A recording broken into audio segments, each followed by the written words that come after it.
Hello friends, good morning. आप सभी का स्वागत है। आईबीएस सिक्योरिटी असिस्टेंट रिजल्ट आने से पहले कुछ ऐसा चीज़ है जो आपको अभी डॉक्यूमेंट सब रेडी करके रख लेना है, क्योंकि आपके पास प्रोबेबल 1 महीने का समय है। यानी कि जब आपकी एसएसक्यू फिलअप होगी उससे पहले आपको ये समझा देता हूँ कि एसएसक्यू बेसिकली है क्या।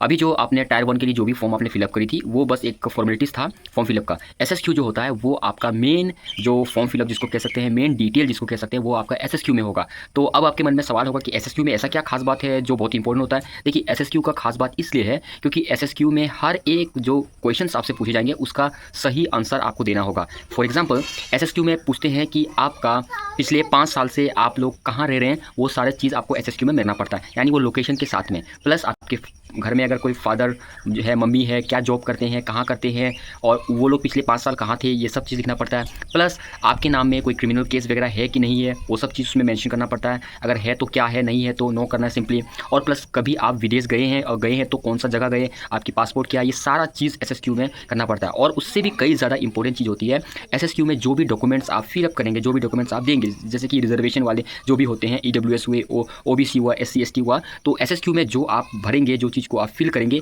वही चीज़ आपको डीवी के टाइम में शो करना पड़ेगा। और वही चीज़ आपको फाइनल जब आप सिलेक्शन ले लेते हैं तब आपका जो डॉक्यूमेंट वेरिफिकेशन जो लास्ट वाला होता है, ऑफिस में जो जमा करना होता है, वो चीज़ आपका दोनों सेम होना चाहिए, यानी उसमें अलग नहीं होना चाहिए। तो इसीलिए रिजल्ट से पहले जो है ना, आपका एसएसक्यू का जो भी ये सब मैंने बता दी, यही मेन चीज़ है। बाकी आपका जो एड्रेस वगैरह जो होता है वो एक इशू है कि आपका एड्रेस अगर किसी किसी का ऐसा भी है कि एड्रेस फ्रीक्वेंटली चेंज होते रहता है, तो जो लेटेस्ट एड्रेस है वो चीज़ आपको मेंशन कर देना है। और प्लस 5 साल से आप लोग कहाँ थे, किस एरिया में थे, वो सारी चीज़ आपको करना मेंशन। और प्लस अपने जो सर्टिफिकेट सब जो है, खासकर जो कॉलेज हुए, स्कूल हुए, ये सब का जो सर्टिफिकेट अभी से देख लीजिए कि कहीं उसमें मिस्टेक तो नहीं है। कि बहुत सारे कैंडिडेट्स ऐसे होते हैं कि जब वो लोग डीवी के समय जाते हैं तब जाके देखते हैं कि अरे यहाँ तो मिस्टेक है, स्पेलिंग में मिस्टेक है। तो ये सब चीज़ आप पहले से इसको अभी कर सकते हो, क्योंकि अभी रिजल्ट आने में समय है। और रहा सवाल कि रिजल्ट आपकी कब आएगी, तो मोस्ट प्रोबेबल चांस है, एमटी की एग्जाम हो चुकी है, अब चांसेस है कि आपका इसी वीक, यानी ये जो नवंबर का जो फर्स्ट वीक है, ये जो गुरु नानक जो डे होते हैं, इसके आसपास में आपका रिजल्ट आने का मोस्ट प्रोबेबल चांस है। और मैं खुद ये चीज़ का वेट कर रहा हूँ कि रिजल्ट आप लोगों का कब आए। जब भी रिजल्ट आएगा मैं आप लोगों को ऑन द स्पॉट बहुत जल्दी इस चीज़ के बारे में आप लोगों को अपडेट कर दूंगा।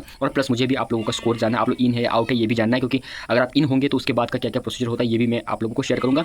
और अगर कोई भी कारण से अगर आप लोग आउट भी हो जाते हैं तो आप लोगों को हिम्मत नहीं हारना है। मैं इतना कहूँगा कि हिम्मत आपको नहीं हारना, आप में कैपेबिलिटीज़ है वो सब चीज़ करने का, एग्जाम क्रैक करने का, आप कर लेंगे। ये एग्जाम नहीं क्रैक कर सकते हैं तो अलग एग्जाम आप क्रैक कर लेंगे। मैं बहुत सारे ऐसे अपने दोस्तों को पर्सनली जो जानता हूँ जिन्होंने आईबीएसए का एग्जाम को क्रैक नहीं किया, लेकिन आज वो लोग बड़ी बड़ी पोस्ट में जॉब कर रहे हैं और काम कर रहे हैं। तो इसका यही मतलब होता है कि ज़रूरत नहीं कि एक एग्जाम आपके बारे में वो ये कर दे कि जज, और आपके मन में कुछ हो जाना चाहिए कि नहीं मेरे से कोई एग्जाम क्वालिफाई नहीं होते, आपको डिमोटिवेट बिल्कुल भी फील नहीं होना चाहिए। ठीक है, ये चीज़ रहा। और जो भी अपडेट्स आएगी मैं आप लोगों को अपडेट्स करूँगा। और आप सभी से एक रिक्वेस्ट है कि आप भी जानते हैं कि ये रिक्रूटमेंट अब खत्म हो जाएगी तो हम लोगों का कंटेंट कुछ बचेगा नहीं, तो मैं एक्सपेरिमेंटल मैं कुछ कंटेंट को स्विच करूँगा, कुछ अपलोड करूँगा।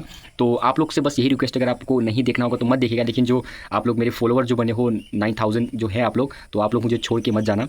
काफ़ी अटैचमेंट आप लोगों के साथ मेरा हो गया है, तो मैं चाहता हूँ कि इस जर्नी में आप लोग रहो, और जैसे जैसे मैं प्रोग्रेस करूँ वो सब चीज़ आप लोग देखो, और मैं सब चीज़ आप लोगों को दिखा भी दूंगा। लाइव वीडियो में भी हम लोग आएंगे तो सब चीज़ हम लोग बात कर देंगे। तो मतलब मैं चाहता हूँ कि आप लोग देखो कि एक अनएम्प्लॉयमेंट जो लड़का है जो जॉब नहीं कर रहा है और यूट्यूब और खेती वगैरह से वो क्या क्या अचीव कर पा रहा है, वही चीज़ मैं आप लोगों को एकदम फैक्ट में दिखाना चाहता हूँ। मतलब कोई मतलब दिखावट वाला चीज़ नहीं होगा, जो भी होगा एकदम क्लियर कट होगा, कि जैसे भी होगा मेरा वो सब कुछ मैं आप लोगों को शेयर कर दूंगा। और भी बहुत सारे मेरे चैनल से वो भी हम लोग बाद में बात करेंगे। मैंने कहा था कि रिजल्ट आपकी जब आएगी, फाइनल सिलेक्शन का रिजल्ट आएगी, तब हम लोग बात करेंगे, तो हम अच्छे से हम लोग करेंगे बात। जय हिंद, जय भारत, अपना ख्याल रखिएगा, और इसी तरह से इस छोटे भाई को आप लोग सपोर्ट करते रहना।